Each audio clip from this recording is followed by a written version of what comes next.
Hey everybody, so for the last few episodes we've been highlighting our paintwork and some wrap things, and now we're back to fabrication. If you remember a few episodes back, we were featuring the build of that circular giant Meridian sunshade. The biggest thing that we really were concerned with was all the angles going into these circles and how we were going to make this attach and actually be structural. It's a challenge because it's really big, it's really heavy, and it's an interesting design. Being round, it only has 3 legs. There's a lot of moving parts to get right.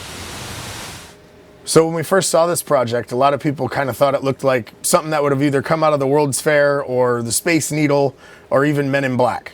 I think this is what the Mayans actually based their calendar on, to be completely honest with you. Well, Robert's been building that crazy structure for the past few weeks, but now he's coming down to the home stretch. And as crazy as that thing was to engineer and build, the installation may be the hardest part of all. So the original plan was that we were going to put this entire structure together either inside the shop or in the parking lot. But as we put it all together and realized how large it was and the scale and weight of everything, now we're realizing that we're probably going to have to just do this in the field and run with it. What could go wrong? The what could go wrong question is pretty much everything, because there's a lot of different angles and a lot of different things that we have to work with. And if one thing at the bottom is 1/8 of an inch off, by the time we get up here, you're 3 or 4 inches off, and it's just not gonna work. So this angle has to be perfect to set up those angles that have to be perfect to set up that knife plate that also has to be perfect. Where could it go south? Where could it go south? It all goes south going through the center ring. It's either not gonna make it through the center ring, or this pole will run into the other 2 poles. Because there's from corner of pole to corner of pole to corner of pole, there's an 1/8 inch, on paper, there's an 1/8 of an inch of clearance. There is no room for error in the middle. When will you know if it's going to fit? When we put it up. Not before then. No. When you say put it up, you mean at the install? At the install. How scary is that? I'm not an installer. I'll be sitting right here. I'll be fine. I'm off that day. Well, we always planned on dry fitting it in the shop. I know the thing is gigantic, but I don't feel comfortable sending it out without making sure everything's going to fit together in the field. So what are you going to do? We're going to have to figure something out.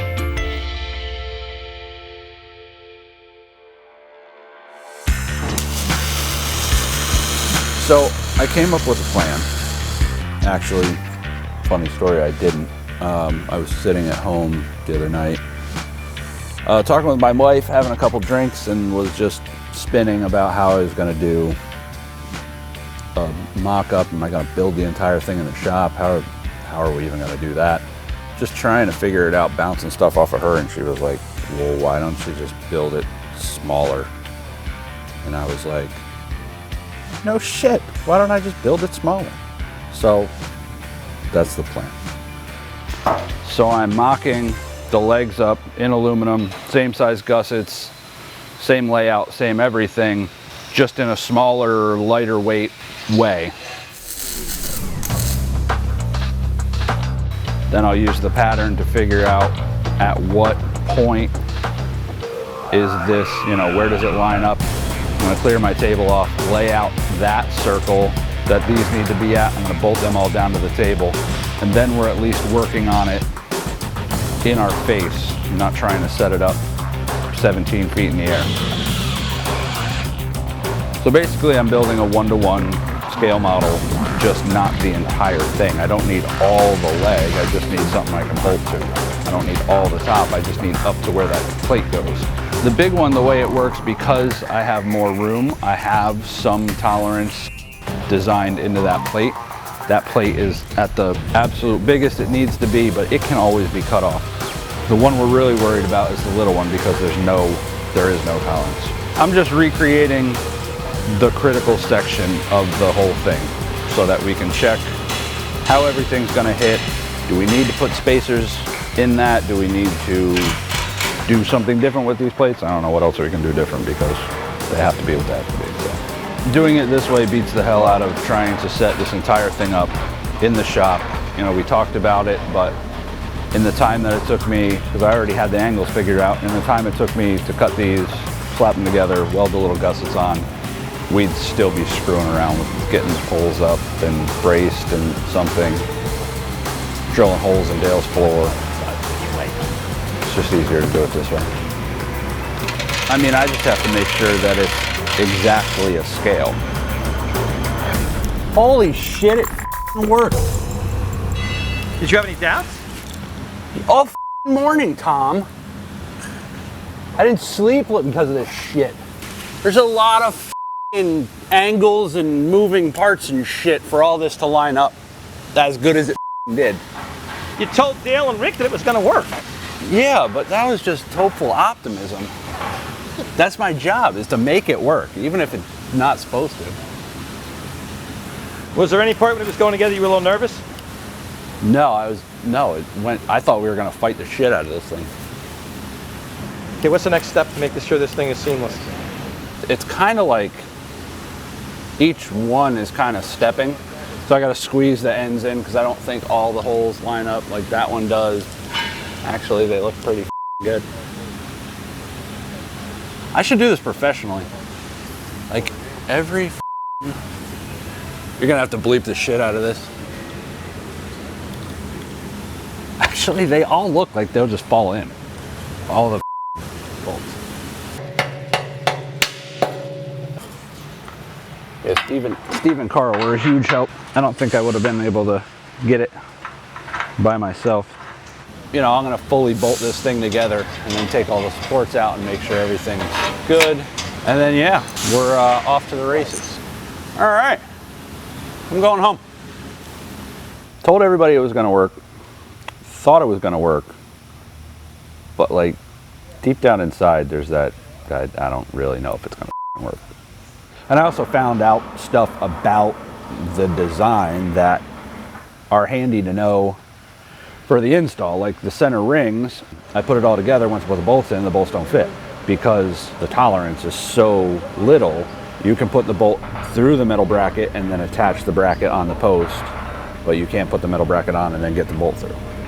So if we didn't know that, we go out on the install, get everything set up, the pole's up in the air, we fly the first thing up, and now you can't get the bolt in. Kind of handy to know that beforehand. Did you learn anything about the install and what would make it easier and more streamlined and not as complex by putting it together in a smaller version?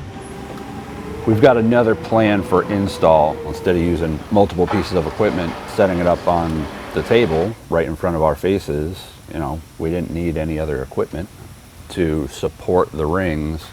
We just cut a pole and put it next to it and clamped it to it.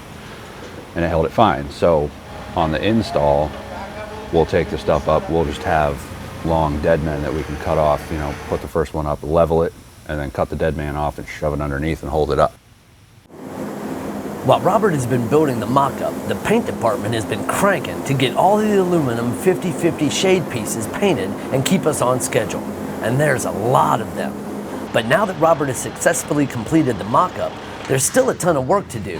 He needs to take all of the pieces apart now, the small ring as well as the massive upper ring, and the steel support poles, and get them all into paint. Then, while Renee and Saul get everything prepped and painted, Robert needs to finish the circular bench that goes around the base of the structure. Once all of the pieces, including the circular bench, are painted and checked, then we're ready to send this bad boy out to get installed and test Robert's new strategy. Man, Rick, these pieces are giant. And now that you see them, you know, you're standing there, they're giant. But I'm really glad that Robert came up with that idea to make that mock-up for the install. Yes. Yes, it really helped us streamline the install process because we thought we were going to need more equipment than we actually did. So by mocking it up, we realized we didn't need all that. Yeah, which is a really great thing. And that's something you got to think about too. So here we are, and we just spent extra time and extra material for Robert to actually build this mock-up thing that we're going to throw away. It was just to make sure that those pieces would fit together. However, yeah, that time paid off because now it's less time in the field, less rental equipment, You know, so we feel a lot more confident going out there to do it. Yeah, exactly. Yeah. So that's stuff you all got to take into consideration when you're pricing jobs like this. We didn't think we were going to have to make a mock-up, Yeah. but by doing that, it eliminated some other costs from us, so it kind of balanced out. It more than balanced out because Oh, yeah. now we feel really confident when we go out there to actually install it that it's going to work because we've already installed it here, That's right? That's right.